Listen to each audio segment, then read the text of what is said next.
Topic Thunder, it's Topic Thunder. Just acknowledge it, knowledge with no scholarships. It's Topic Thunder, it's Topic Thunder. Breaking everything down, tech to politics. It's Topic Thunder, it's Topic Thunder. We don't tell you what you want, we just give you what you need. It's Topic Thunder, it's Topic Thunder. News, grooves, and views from these Chi-Town streets. Topic Thunder.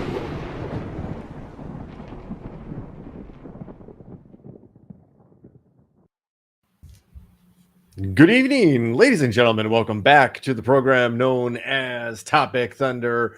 We are your hosts. My name is Brooks. That is Ben. And if you're new to the show or rejoining us, we're the co-stars.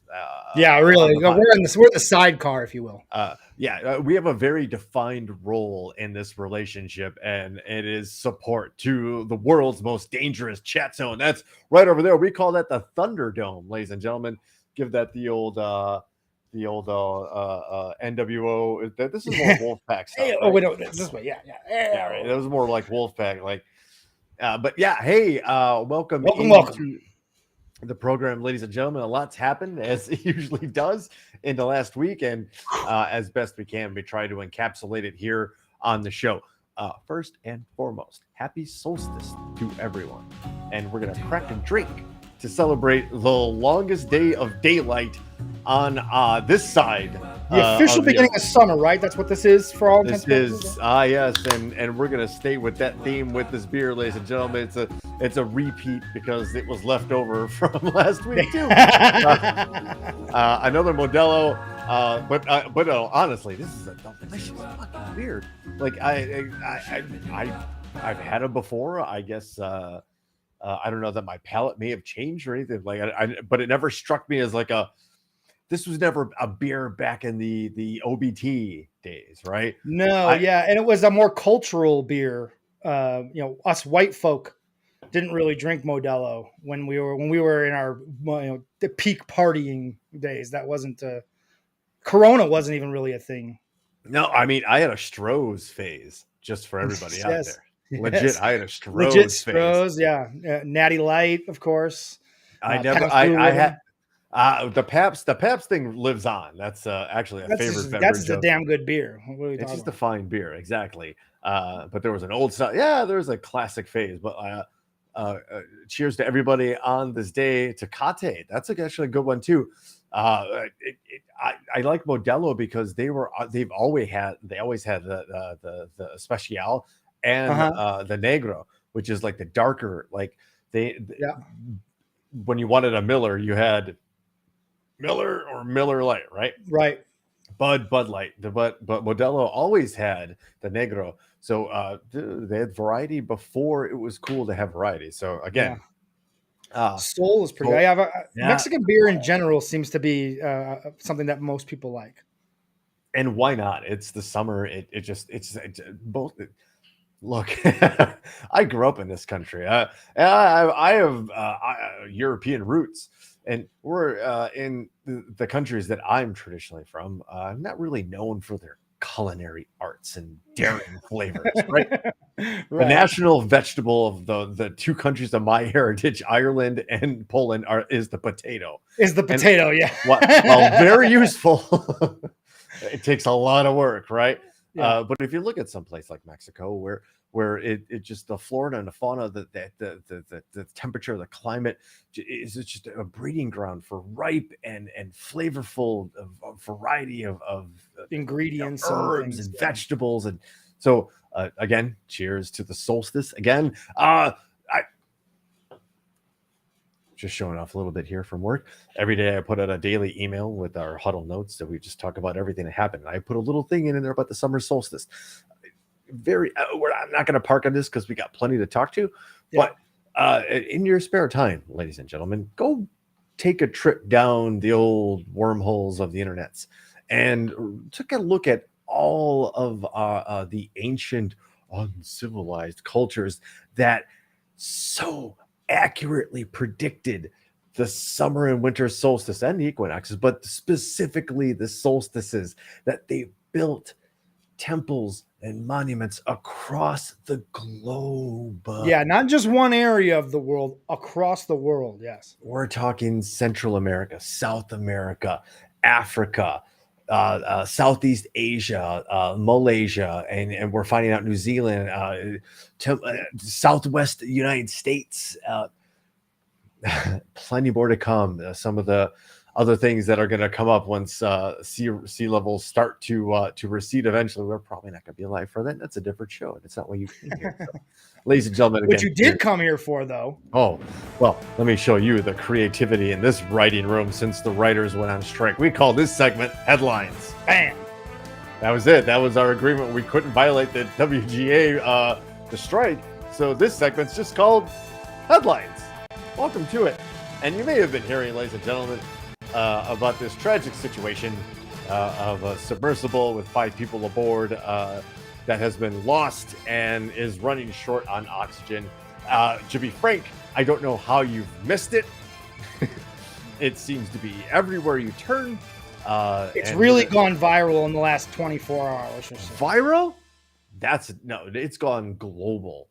Viral to me says it's a screaming internet thing that came from TikTok or something. But when every major news organization has this as their head or like one of their like 4 or 5 sub headlines, this seems like a big thing. Man, I am struggling with the idea that this is a tragedy. I mean, you don't want to see a loss of life is always, I guess, tragic on some level. I know Gigi's gonna.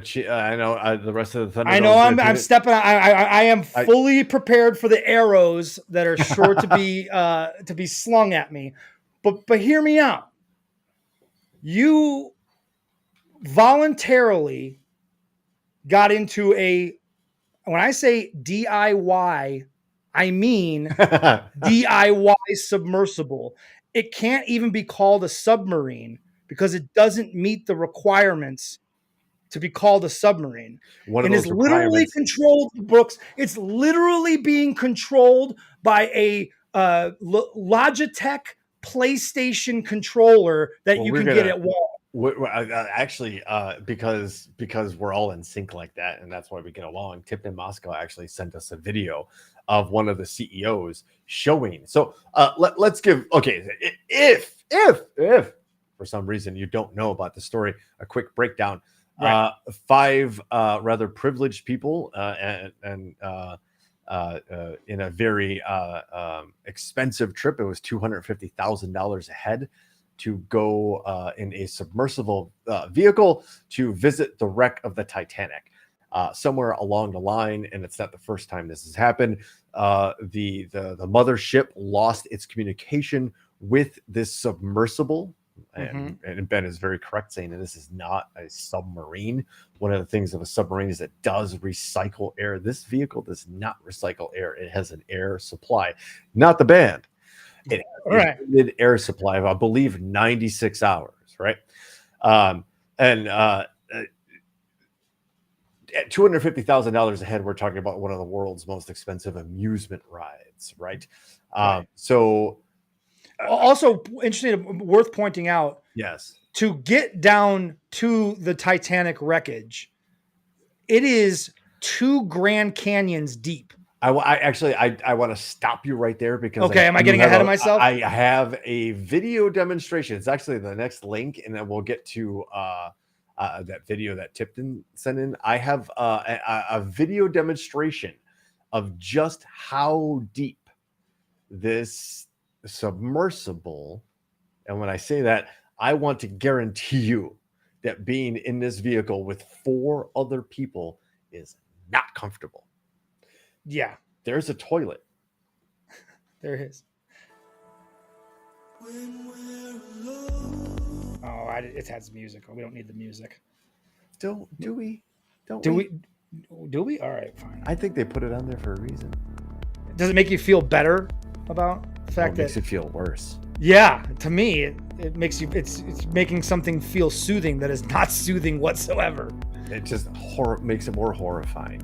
Oh, dude, the Caspian Sea. They were saying, I read a thing where, Pause it really quick if you don't mind. yeah, If you look, and I don't know if you can hover your but bottom left, can you see the Psychean tunnel? yes. Yeah. Quick adjacent aside, when we Whoops. talk about like undersea cables and tunnels, that's literally an axial subcut of what we're talking about. Huh. That's what that looks like if you were to kind of just cut it in half and take a look at what it looks like from the inside like that. Yeah. It's like literally slicing like a 3-layer cake. You're just seeing all the layers cleanly. So there's the Eiffel Tower. There's the submarine. That the USS Washington is an actual submarine. Okay. We haven't even gotten to. We're still talking. Look at this Look, shit. We're not even close. oil platforms can go. Look at that. There's another submarine. Okay, Typhoon I think is nuclear. That's the tallest building in the world, and we're not there yet. It's still not. No.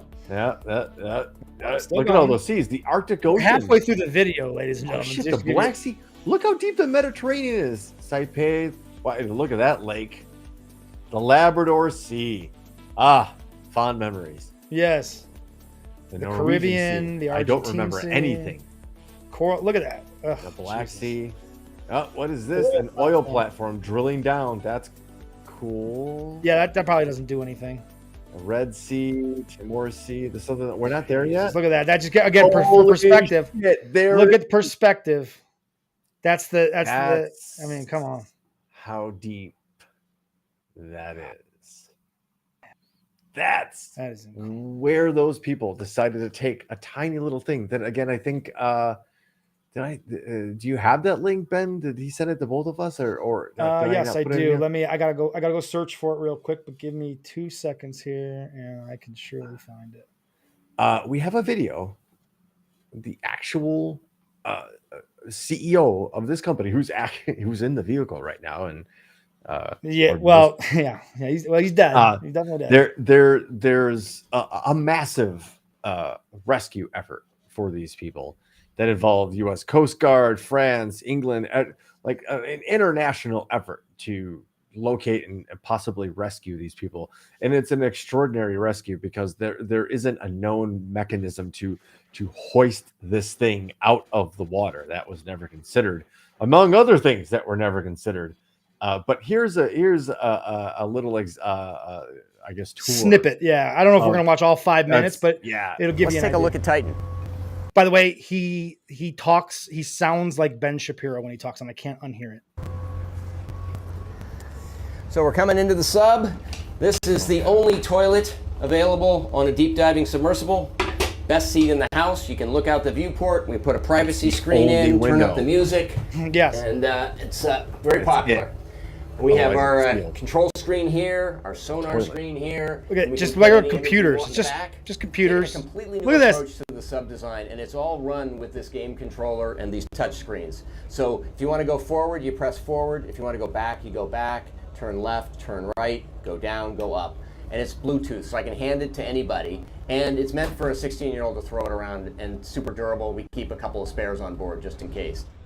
This is the second year we've been out to That is absurd, Brooks. Why you voluntarily someone paid $250,000, multiple people paid $250,000 to get in this fucking tin can with this guy with a fucking PlayStation controller. And I'm supposed to feel bad that they died doing this? I'm struggling with it, man. I'm struggling.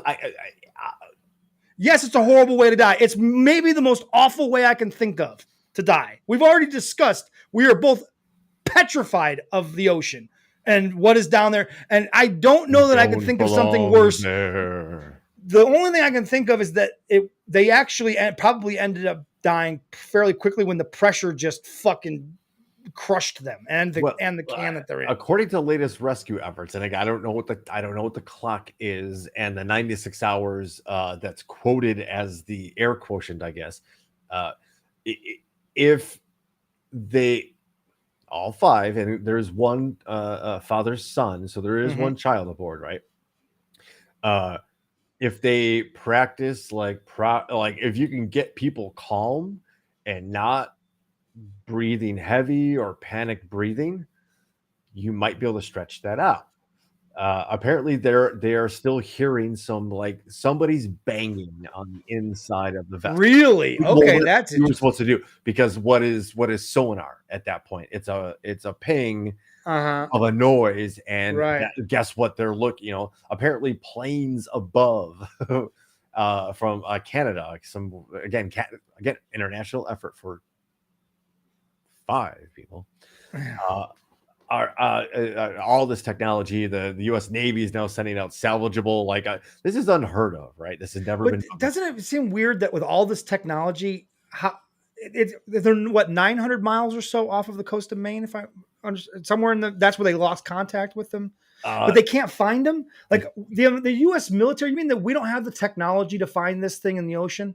Well, apparently this thing was put together on such a shoestring budget that they did not put a relatively cheap transponder But aboard. does the U.S. government need something to have a transponder in it to be able to know it's there, or are we that susceptible that if Russia, let's say, or China, let's say, were to be able to develop some sort of small vessel like that, would they be able to sneak up on us? I have to believe we would, if it was an enemy and they had a fucking rocket on or a nuclear weapon attached to them, we'd find that motherfucker real quickly. But we can't find this one? That seems weird to me. First of all, it's really small, so it's so much smaller. So it's think in radar terms, it's radar signature on any kind of a blip, the blips and the bloops and the bleeps, right? Would be very tiny. So you'd have Okay, to I have guess that super makes sense. sensitive things, right? And I think, with all due respect, you're discounting the size of the ocean. Fair. Just how big. We just saw, yeah, you're right. We just did see a video 'Cause telling us how big it's not just it's like it's multi-directional, right? Right. We're used to land. We're not used to like that other dimension that there's an up and a down that's accessible to left or right and all those other directions. So Right. it's That makes much like sense. I being in get that space, too. right? It's there is no direction once you're that deep. There is just where you are. Yeah. I read a quote, and I don't know when I read a story yesterday that they were saying if they hit the bottom, if this thing did reach the bottom of the ocean, there's a good chance that there is no chance for rescue, because and especially they said if it fell off the cliff, so to speak. Sure. We don't have the equipment, divers, and we don't have the divers obviously that can go that deep. We don't even really have the equipment to get deep enough to pull them up off the bottom without them having some sort of means to get themselves up off the bottom themselves. There's no way to extract these people. There's no currently known way. They will be trying to piecemeal. I'm sure they're spitballing and brainstorming. Mm-hmm. But at that depth, there is no known rescue method. It's crazy. It's that deep. It's not like you could throw a tow cable and there's something that can bring it up from that, because you need something to get that deep to bring the tow. Okay, so moving on. Yeah. I just want to point out that this trip was doomed from the start. And this is, I believe, not their first. This is not the maiden voyage. No. They apparently, I heard they do like 4 trips a day. And from what I understand, most of these excursions don't reach the Titanic. You don't, like, 1 out of every like 5 or 6 excursions actually end up making it down to actually see the Titanic because of various issues that these vessels have where they have to kind of abort mission for various reasons. So yes, it's consistent. More often than not, it fails. Yeah. There was one trip where they lost contact with the vehicle for 5 hours. Yeah. And they still kept sending people down in it. So, and people continue to sign up for it. You're going to see this story, and you're going to see it relatively soon. But I found it on newrepublic.com. We've actually done stories from them before. So here we go. The missing Titanic sub once faced massive lawsuit over depths it could safely travel to. The tourist submersible that went missing while exploring the Titanic wreck was previously the target of a safety complaint from an employee of OceanGate, which is the parent company that owns the submersible. They call it sub. It's not a submarine. Right. The guy in that specific. video continually called it a submarine, but it is technically not a submarine. It is not a submarine. Yellow And or not. runs tourist expeditions of the wreck. That employee complained specifically that the sub was not capable of descending to such extreme depths before he was fired. That's according to legal documents obtained by the New Republic, according to the court documents in a 2018 case 5 years ago. I know it seems like a lifetime ago, but it was just 5 years ago. OceanGate employee David Lockridge, a submersible pilot, voiced concerns about the safety of the sub. According to the press release, Lockridge was the director of marine operations at the time, quote, responsible for the safety of all crew and clients, end quote.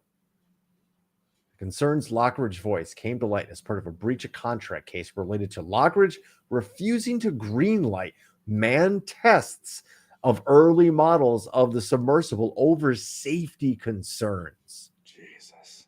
Lockridge was fired, and then OceanGate sued him for disclosing confidential information about the Titan submersible. You told people our machine's a piece of shit and a danger to everybody aboard.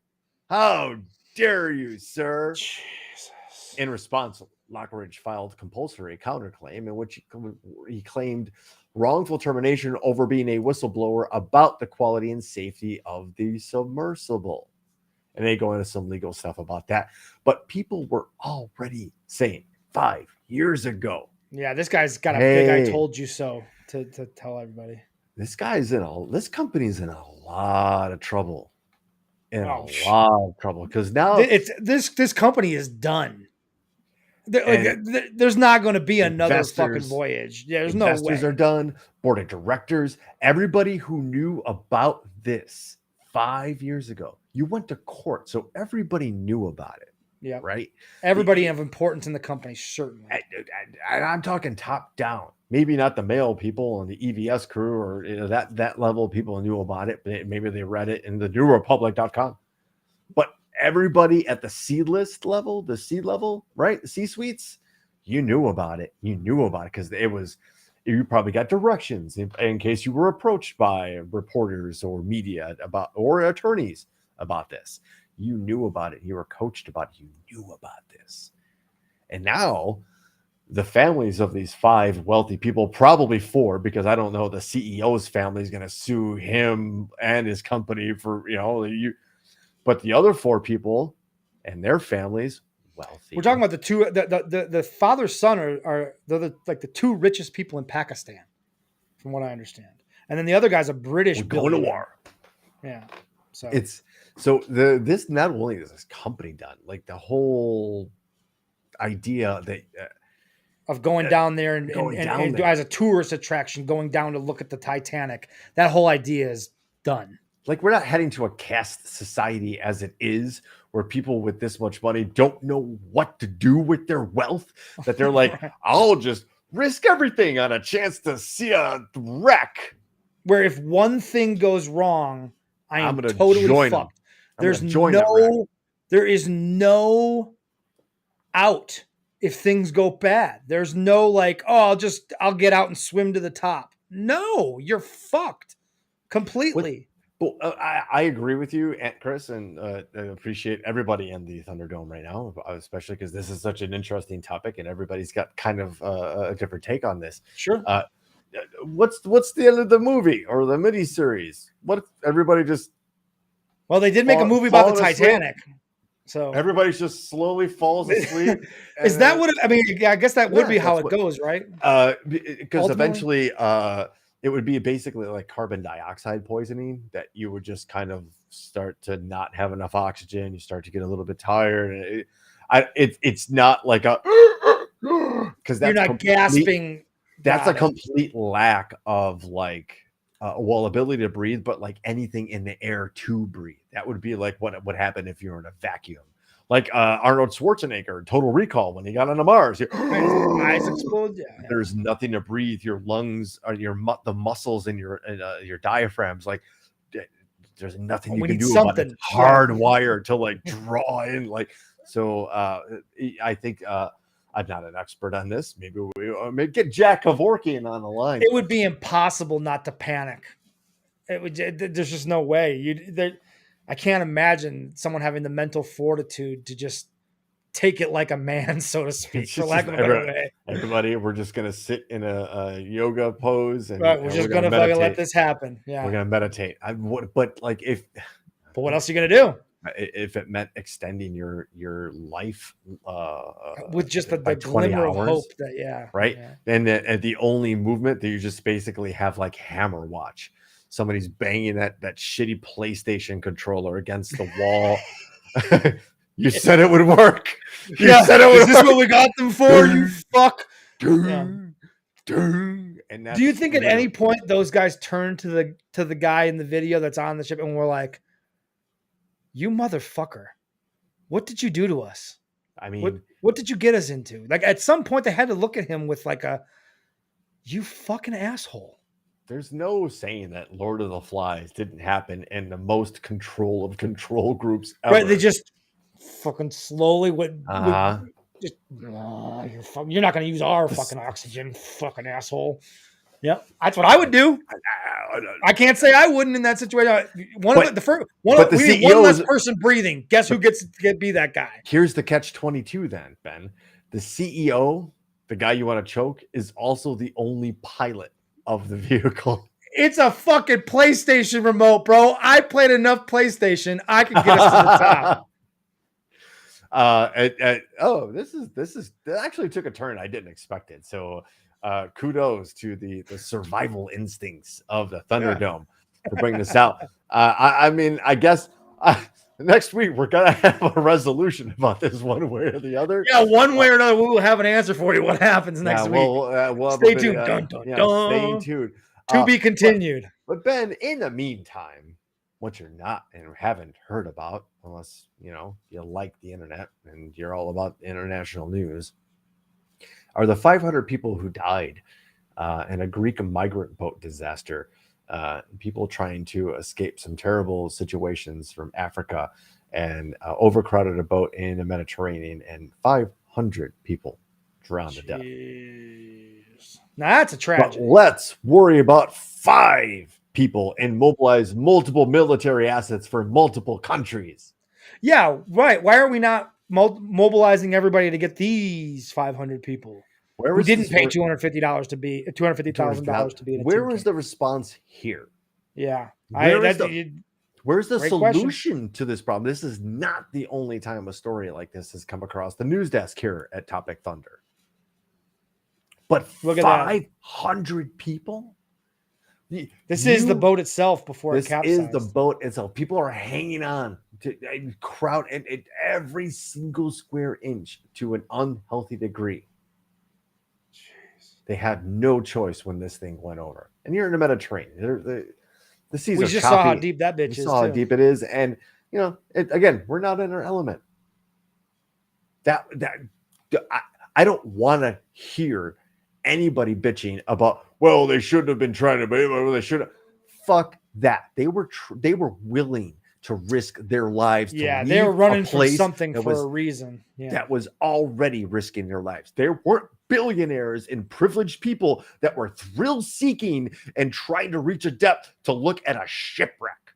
Yeah, they were legitimate, probably many women and children trying to flee a horrible situation and just relocate to another piece of land on Earth and try to start a better life for themselves. These are the people that pick our produce. Yeah.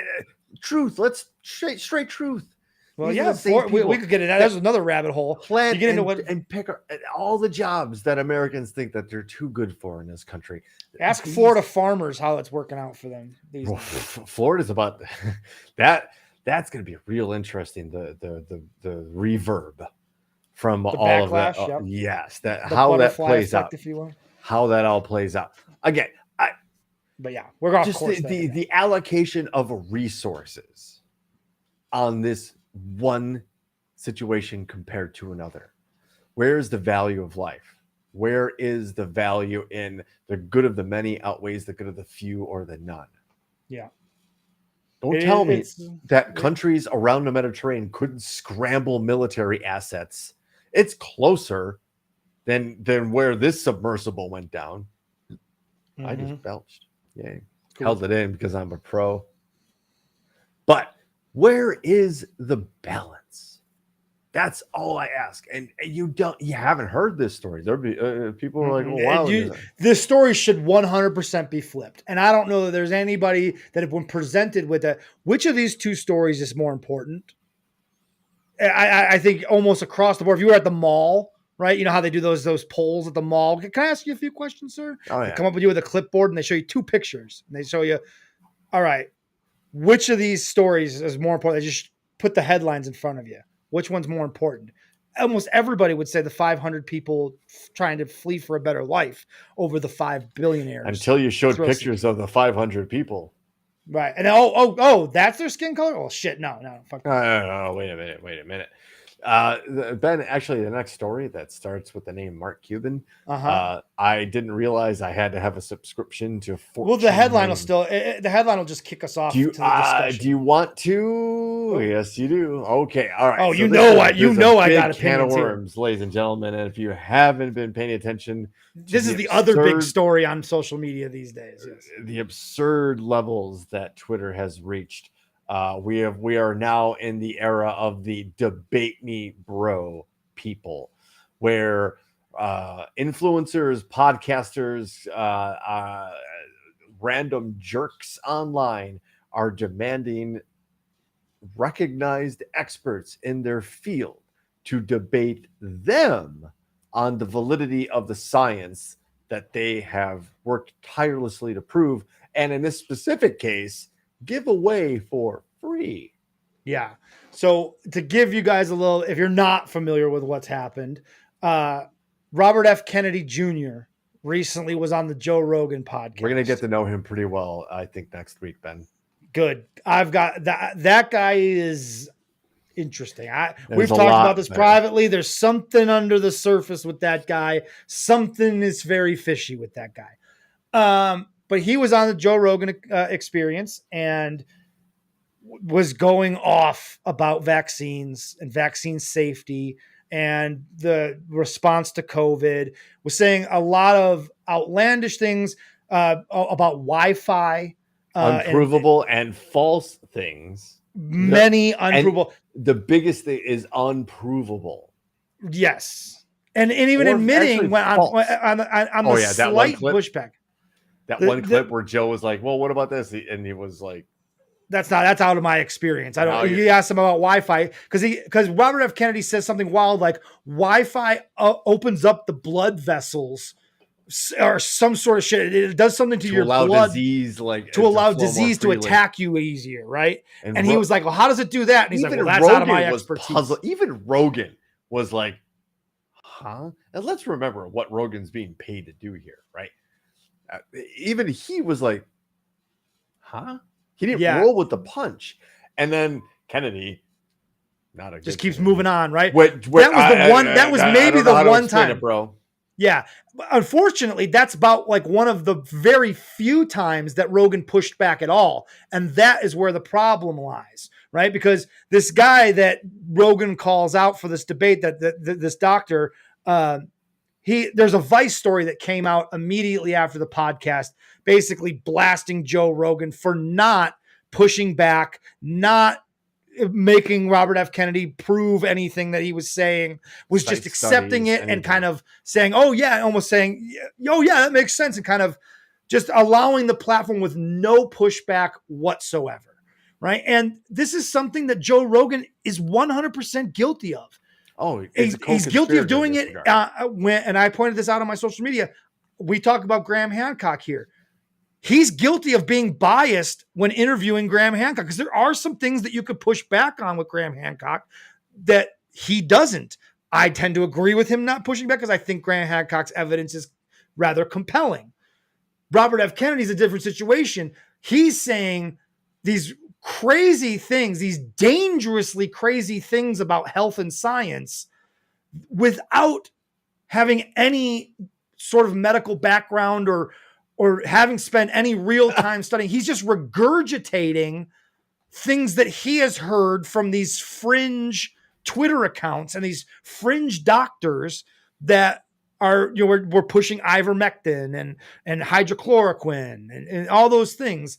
And he's trying to find a narrative now to spin and make it nefarious. Now, listen, Big Pharma, I'm as anti-Big Pharma as he is, right? And I know you are too. But at the same time, we're also pro-science. Yeah, absolutely. And the science on vaccines, we've discussed before, but it's worth pointing out again. The science says billions of lives have been saved by them, and thousands of lives have been affected by them. There are some adverse effects to some people, but it is such a small group when you look at the totality of how many doses have been given out. Right? We are talking about the good of the many, right? Versus the good of the few or the one. And Right. it's important to note that, like, yes, in any situation, when the COVID thing is a hot button topic because everybody feels like they were forced to have these vaccines. And to a certain degree, I agree. But in the other regard, like, nobody forced you into a clinic and sat you down, strapped you down, and, right. There wasn't a literal force. You felt forced. Were there restrictions and eventually, like, employers got involved in a situation and required it, like they do all of the other vaccines that we're supposed to get? Yes, they did. Yes, they did. So, questionable science in that it was rushed. I will counter that, which it was probably the greatest singular scientific focus probably since the chase to discover nuclear energy and to crack the atom. That is the only thing the race to a COVID vaccine could probably maybe the space race, but that involved involved other components in engineering and manufacturing. This was literally pure science on a molecular level. Right. People we will never ever hear the names of, spending countless hours under a microscope looking at things, seeing how things react to certain agents versus other agents, that developed it. Global attention to a singular problem. Yeah. Solve that. That's why it happened so fast. But this idea of a debate, right? This doctor would be going into a no-win situation because it's not Absolutely a real debate, because it's essentially 2 against 1, because Joe Rogan is not going to be an impartial mediator of the debate. That's not going to happen.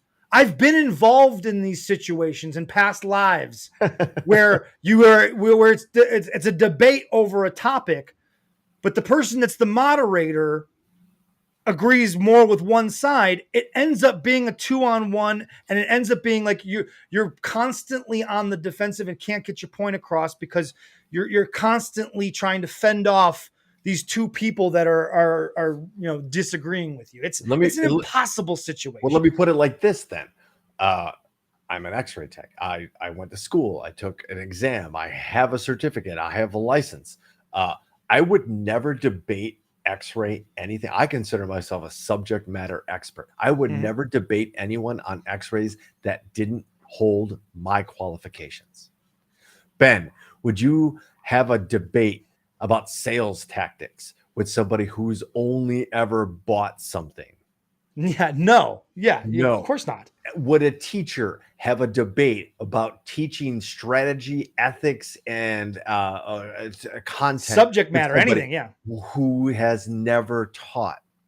Unfortunately, we have to. Unfortunately, yes, because parents are assholes. Yeah. Would an electrician ever debate somebody who's gone to electrical school, got into a union, did an apprenticeship? Would they ever entertain the idea of somebody who's ever just flipped a light switch? That is what we're talking about here. Right. Right. People who actually have given their lives and devoted their entire life's work to the study of a singular thing. In this instance, for this gentleman, Peter Hortz, I think I'm saying his name right, vaccines. And just so you know, he could have made billions of dollars personally for the mRNA vaccine and delivery method that he found and developed and patented. What did he do? He gave it away. Like a He gave true it medical away for the professional. benefit of the better and for the benefit of people everywhere that he knew were going to get fleeced because they couldn't afford Pfizer's or anybody else's vaccines. He gave his discovery, his life's of work, and his life's achievement. That's what he's going to go down in history for, discovering this delivery method. He gave it away for free. And he's going to go on the Joe Rogan show and debate Robert F. Kennedy Jr., who's, if you can't see that he is just another politician pandering for votes, if you can't see that. What kind of votes, Ben? Oh, wait, we might be giving it away next week. Well, and what's crazy, guys, is he's a Democrat. He identifies as a Democrat. So don't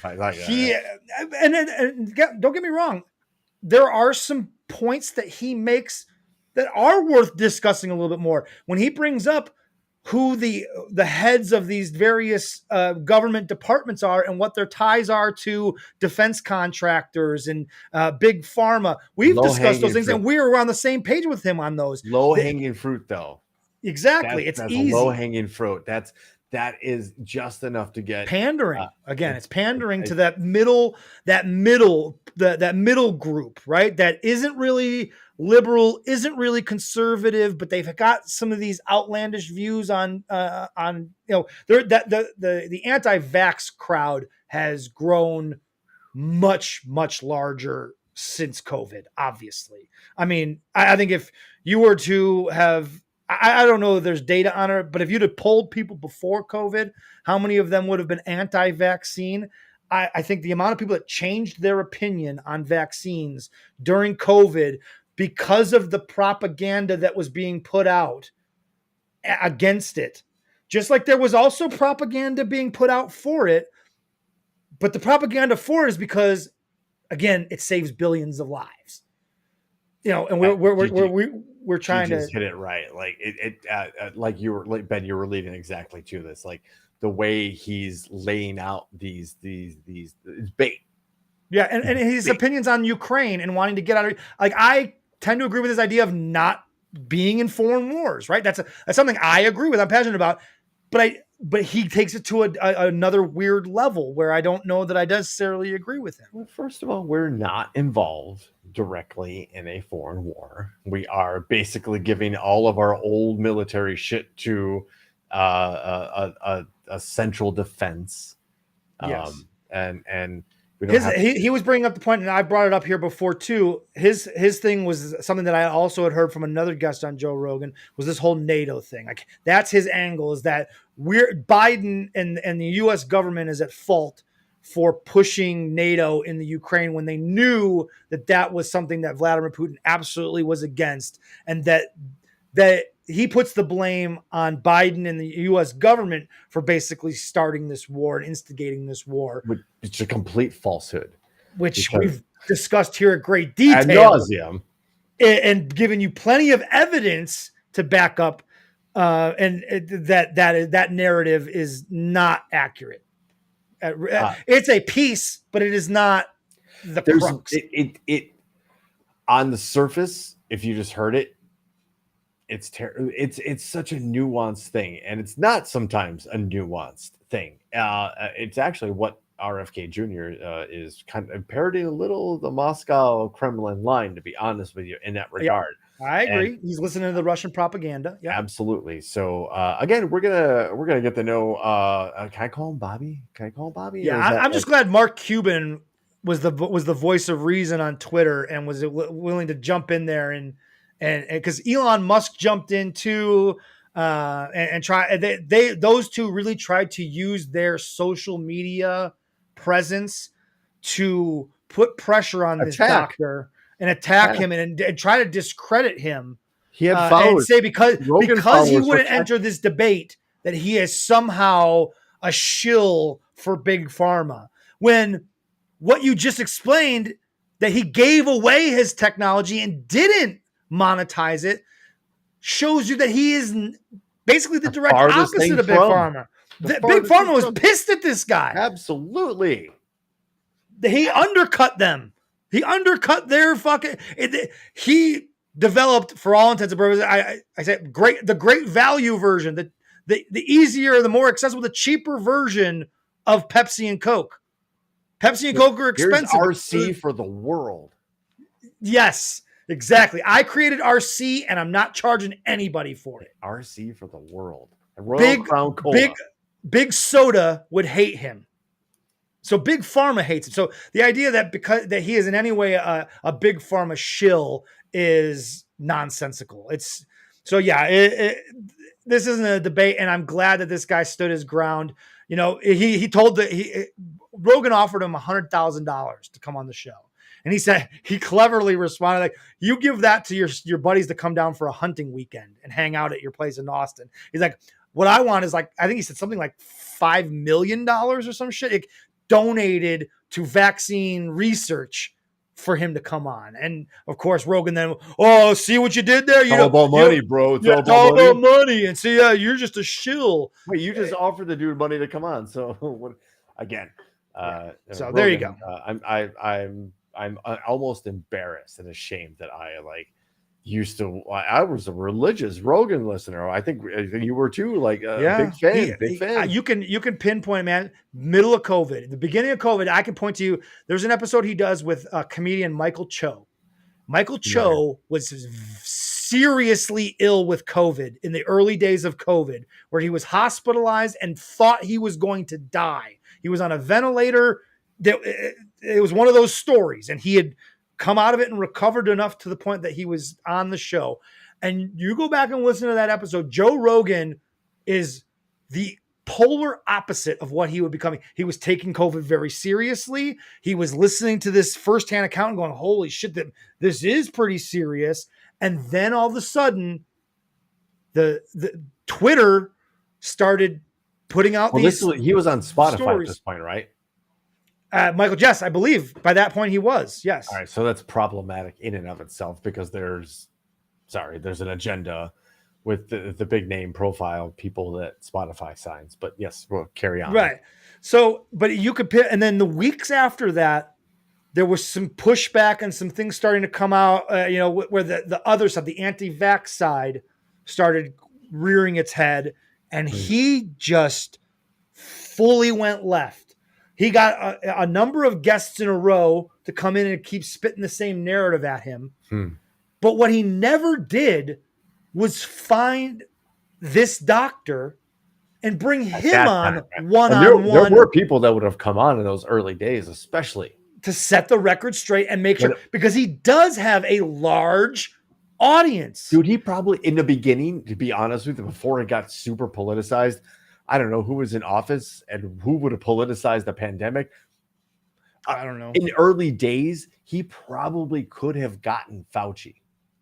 Yes, surely. And we could be talking about a very different reaction to this. Maybe not, but given yes, I agree with you. Joe Rogan, for as weird as this is to say, he had enough influence on our society that he turned people anti-vax. He turned people that, again, would have polled before COVID, before Joe Rogan, would have said, "Yeah, we've gotten vaccines our whole life. Yeah, it's not a big deal. You get them, you're demanded to get them. You got to get them." Never had polio. Never had a problem with it. Yeah, never had fucking polio. Never had a problem with polio. Never had hay fever or whatever the fuck, whatever the other one is. Plenty of penicillin. Penicillin, yes, absolutely. Yeah. Lots of those shots. But he platformed a number of anti-vax people and a number of conspiracy theorists without any pushback and without providing the same platform to the other side. He just dove in and believed those people and then started bringing on anyone who would repeat that narrative. And then it became an avalanche of all of these fringe people. And then when he would get called out for not pushing back, he gets super defensive, just like he did here in this situation. He gets extremely defensive when you point out that he is biased in his interview style. And he, until he realizes that his show is going to be what it is, at this point, it's just a place for the fringe to go and have a voice. But it's free speech, Ben. It's free speech. Yeah. No. All right. Because we got to move along because we spent 51 minutes on 2 topics at this point. I think we're gonna glide through this one, folks, only because I guess the rest of America kind of is too. But just more evidence that our Supreme Court is very corrupt and needs legitimate laws and ethical procedure put in place, because it's getting ridiculous now. Evidence just came out that Justice Alito has accepted a trip on a billionaire's private jet to Alaska for a lavish fishing trip with Leo Leonard attached to the conversation there too. Just one more thing we've talked about, Chief Justice. Well, and what's important to point out about this story, Brooks, I may be stepping on you here, but no. This guy that Judge Alito goes on this trip with, that was in 2008.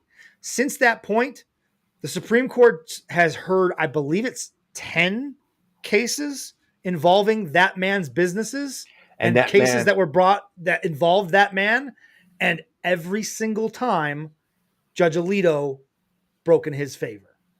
That man is a billionaire hedge fund owner. Yes, what a surprise. 10 plus cases in front of the Supreme Court after courting one of the justices. And this is on the heels of the same publication, ProPublica, broke this story.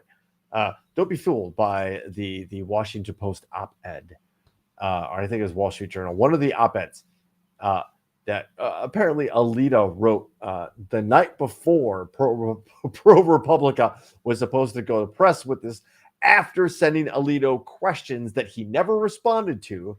The only way Alito responded was by writing this editorial in a newspaper over a story that hadn't been released yet. And how could you know the contents of a story that hadn't been released yet unless... One more piece of evidence that our Supreme Court is kind of fucked. Yeah, it is compromised, guys.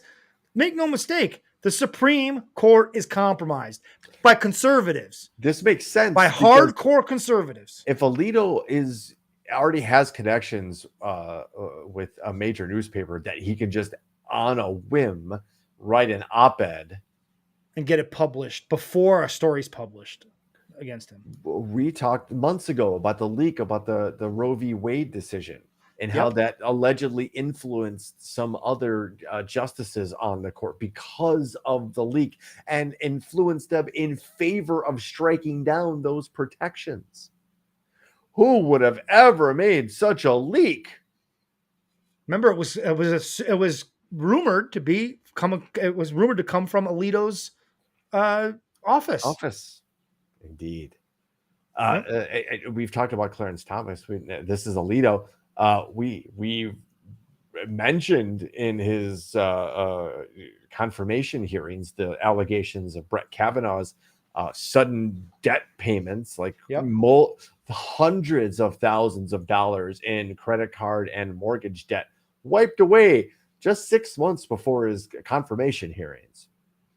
So I wouldn't be surprised to see an investigation into that. And why not? While we're at it, let's take a look at one of the other Trump or Republican nominees, Amy Coney Barrett, too, because she has got some really shady ties to the Federalist Society and the aforementioned Leonard Leo. Leo Leonard, that dark money, baby.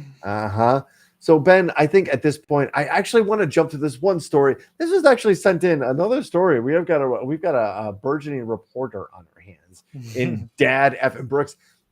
The story that mentions Harvard Medical School, Ben. We're jumping way ahead on this one. We're jumping through a lot of these stories. Why am I'm missing that story. No? Oh, shoot. Hey. Hold on. Now that might be on me. Hold on. Oh, There's Chuck Grassley. No. Marjorie Taylor Greene. No. Russian assassination attempt. No. Not the Sun Times story, right? Nope. Not about the orca. Reddit goes nuclear. Oh, there it is. Got it. All right. It was the one at the end. Got it. I don't know if I sent you the right one, because I was. Are we talking about the Michael Jordan thing? Oh, wait, we're saving that.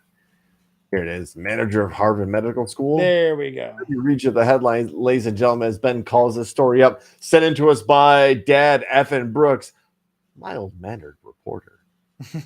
Harvard Medical School morgue manager accused of selling human body parts as part of a nationwide network. Wow. How did this not make the lightning round? I was about to say we would normally reserve this story for the lightning round until I clarify what Dad F. Brooks meant by this story. Okay. We're going to talk about it. The manager of the Harvard Medical School's morgue and his wife are accused of stealing human body parts, among them heads, brains, skin, and bones, from donated cadavers and selling them, according to a federal indictment. Cedric Lodge, just by the name alone, you were destined for a life of crime. Yes. He was 55, was identified as the morgue manager in a federal indictment filed Tuesday in U.S. District Court. Lodge and 5 others, including his wife, Denise Lodge, are facing charges of conspiracy and transport of stolen goods. Let's remember those goods are heads, brains, skins, and bones. Yeah. Some crimes defy understanding. This is a quote from U.S. Attorney General Gerald M. Karam. He goes on to say, the theft and trafficking of human remains strikes at the very essence of what makes us human. It is particularly egregious that so many of the victims here volunteered to allow their remains to be used to educate medical professionals and advance the interests of science and healing. Also facing charges is the owner of Cat's Creepy Creations in Peabody, Katrina McLaren. Her Instagram page advertises, quote, creations that shock the mind and shake the soul, including bone art. Bone art. That's my professional wrestling name. Bone art. I am Bone Art. Hello. Coming to the next Super Wrestlers show. I mean, if you scroll down, all the way down a little bit further, keep going, you'll get a mugshot. Oh, I think all questions are answered at this point. Wait, this is Jeremy Lee Pauley, though. Pauley also purchased body parts from Candace Chapman. We might have actually, yes. This Lee Pauley guy bought. This does look like a guy that buys body parts off the black market, for sure. He's interested in bone art. Gross. Really quick, two more stories here before we get to the lightning round, and we let y'all go to enjoy your evenings. What is probably the perfect rebuttal to the upcoming Elon Musk Tesla Cybertruck, Ford's CEO says the Cybertruck is only for Silicon Valley people, and he's not threatened by it. Quote, I make trucks for real people who do real work. And even better, and this is how you know you have a smart CEO. This quote comes a few weeks, if you scroll all the way down, Ben. His Bob Farley, his quote comes weeks after Ford announced that it plans to adopt Tesla's charging standard and begin using a portion of Tesla's company's supercharging network. This is a quote. The Ford CEO told NBC that he did not hesitate on the partnership because it is good for customers. Imagine that. Yeah. Even if you didn't think that, which I believe this guy did because that's where the money is, right? Yep. Making your I've customers been happy. telling you guys for a long time. Ford Motor Company, they are not fucking around when it comes to EVs. They are dead serious. They have spent billions of dollars in R&R to get themselves to this point. Like I told you before, that they have already created, and I'm sure why they did this agreement with the superchargers, because I told you before, they have created technology, patent pending technology, to be able to fully charge a vehicle in 5 minutes, which is a game changer. Absolutely. The absolute game changer. If And you the amount of time you pump gas into a gas tank that it charges your vehicle, that is correct. It's huge deal. So, but so wow.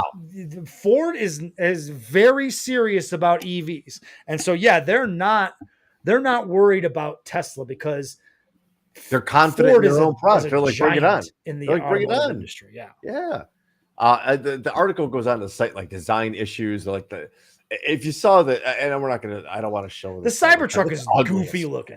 It's ugly. Yeah, as fuck. it's goofy looking. You'll never see it on a work site as opposed to an F-150 Lightning. This is right. This is not a work truck. No, that is a showpiece. That somebody called it the Hummer. It is. It's the new. It's the EV Hummer. Yep. Right. That you show it. You have it because I don't know. You have a small penis. You might. Speaking of somebody who didn't have a small penis, by all accounts, we usually save. That's an all-time fucking segue right there. We usually save this segment to show you guys some cute animal pictures of elephants or giraffes or baby rhinos or hippos or whatever. But let's not forget that we are also animals. And a lifelong resident of the Chicagoland area, I bore witness to one of the greatest basketball players of all time. Here's 1 minute and 8 seconds of some of the craziest Michael Jordan shit you may have never or you have seen in your life. See, when you guard Michael Jordan, you have to honor every single fake because his game is so complete. He can go left, he can go right, he can shoot it, he can take you inside. So when he fakes, you have to honor every fake that he gives you. Jordan off to the left, works around the current right screen, backs it out top of the key, 12 to shoot. Michael shoots the 20-footer, booking. Jordan, he did give it to him ultimately. Pretty incredible. That's the best. From Petty, you have to understand how important that rivalry was there for a brief moment. Bulls Magic, Penny versus Jordan. It's because his hands are so goddamn big. That's how he's able to do that. His hands are like absurdly huge. I haven't watched every NBA player ever, but I can't remember anybody closing to the basket faster than Jordan. Like it's like he leapt and he's already dunking. Like the other guys are jumping and very skilled athletes. Yeah, he was a level of athlete that was before his time. I really like. There are a number of guys in today's NBA that are every bit as athletic as Michael Jordan. When back in Michael Jordan's day, there was nobody as athletic as Michael Jordan. So that's the Wayne Gretzky argument too. Is that like Wayne Gretzky was a supreme athlete with hand-eye coordination well before his time, but was also playing with if you had a goalie that was 6 foot back in the 80s, he was immediately the tallest goalie in the NHL. Goalies were like 5'7" and 5'8", and you can just imagine how much more space that gave in the goal. So people will always make that argument, especially if they're like Ovechkin fans or detractors of Gretzky. Sure. That like, well, that's why he scored over 900 goals is because. But he was playing against guys that were less skilled, and the generations that have come after have had more advantages as far as technology and training, nutrition, information. Yeah. There's just more information and data as far as health and science. Bringing it back full circle, that the athletes of today are just simply better all around. There's just more great athletes in today's sports than there were back in the 80s and 90s. It's just a fact. And speaking of faxed or faxes or facsimiles, ladies and gentlemen, It's an awkward transition and segue into our most popular segment. We call it the Lightning Round. Ladies and gentlemen, welcome to the most dangerous segment we have on this show. And why is it so? It's because of the good folks over that way. You gotta orientate your finger. Democracy reigns. In the lightning round, that is for sure. Ladies and gentlemen, if you're just joining us on the YouTube or the Twitter or the Twitch or the Facebook, thank you. You can see the bolts going up in the world's most dangerous chat room. We call it the Thunderdome, and here's simply the rules of this segment. 3 stories enter the Thunderdome, ladies and gentlemen. 1 gets read, and that story that gets read is chosen by you, the people. Without any further dilly-dally, ladies and gentlemen, headline number 1. Knife-wielding thief chugs beer after store owner traps him in the shutters. Yeah, all right. I can see how that could happen. Headline number 2. Ooh. This is not the story that I meant it to be. Hold on. I've got to go. Hold on. That's actually terrifying. I don't know why I was looking at a story like that. Hold on. No, that was not the headline I thought it was going to be, folks. Hold on. Gotta go to the backup. Fucking terrible. I should read it just now because I've been talking. Yeah. Now you've played it up. Let me read it. I'll read it afterwards. Let me headline number 2. Okay. Florida man busted with cocaine worth $10,000 at O'Hare security. Florida man. That guy. That fucking guy. And headline number 3. Gas station clerk asks friend to rob the store so he can go home early. Yes. I like the way that man thinks. That's working smarter, not harder.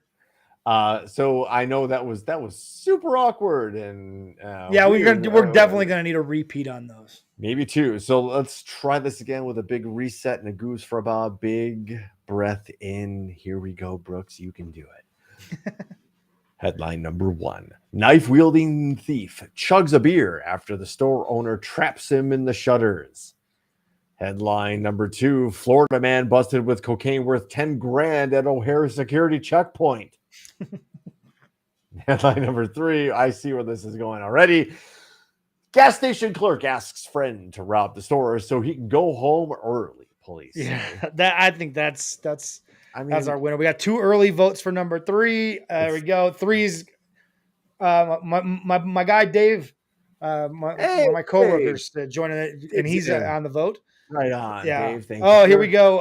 Alternate headlines from our guy Ryan Hansen. Stab and chug, Florida smuggler, and good plans go awry. This is true. Number 3 is going to clean sweep, it looks like. So far, is anybody going to step out?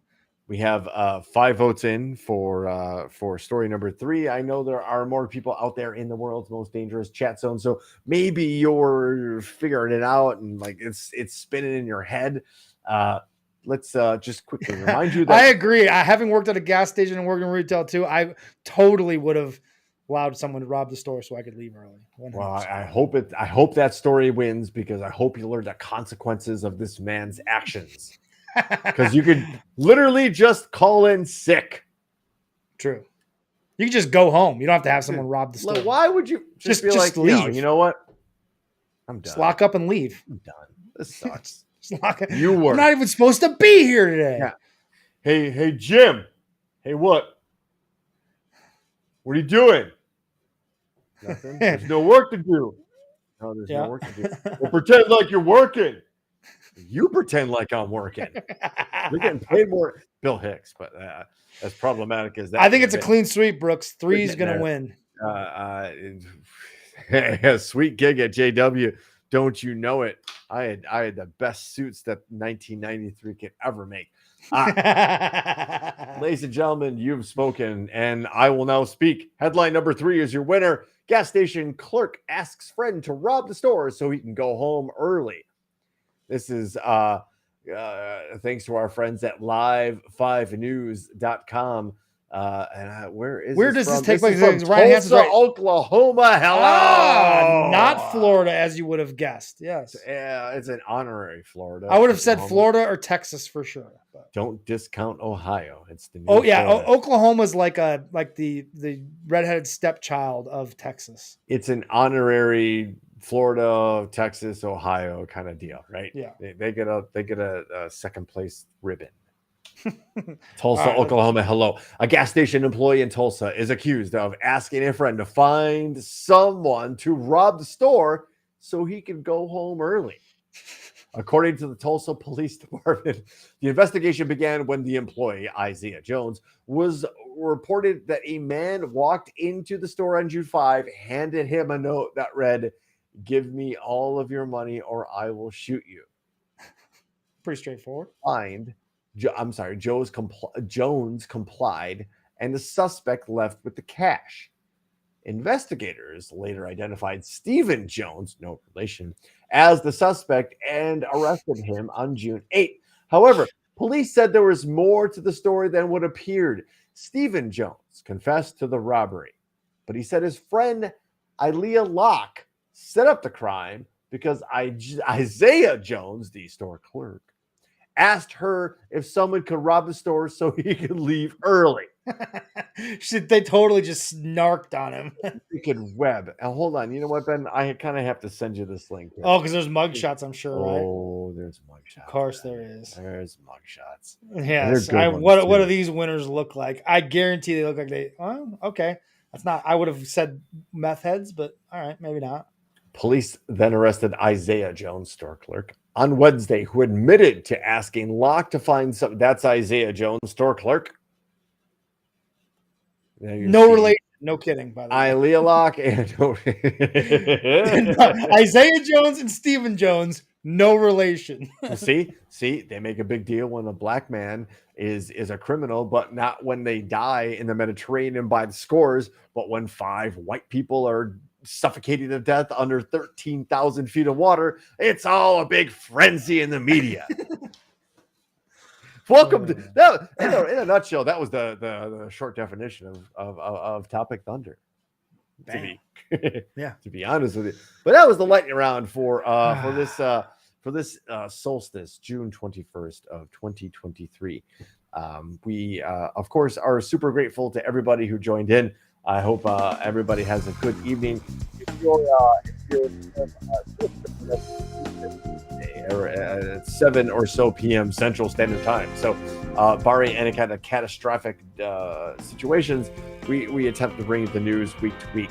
And again, I'd like to say that Ben and I are just the supporting cast to the world's most dangerous chat zone, which is the engine of this show. So thank you very much, ladies and gentlemen. Ben, you have a new show coming up, and I have no idea what it is. A fight to the death. We teased it a little bit. Check it out on my Facebook page and the Nameless Retro Wrestling Show Facebook page. It's a project we've been working on about the war between WCW and WWF back in the 1980s and early 90s. So we're going to be releasing some stuff. We've put out some teasers, but expect that to drop hopefully here in the next couple of weeks. Awesome. Folks, every Wednesday, it's Topic Thunder, and from the deck of the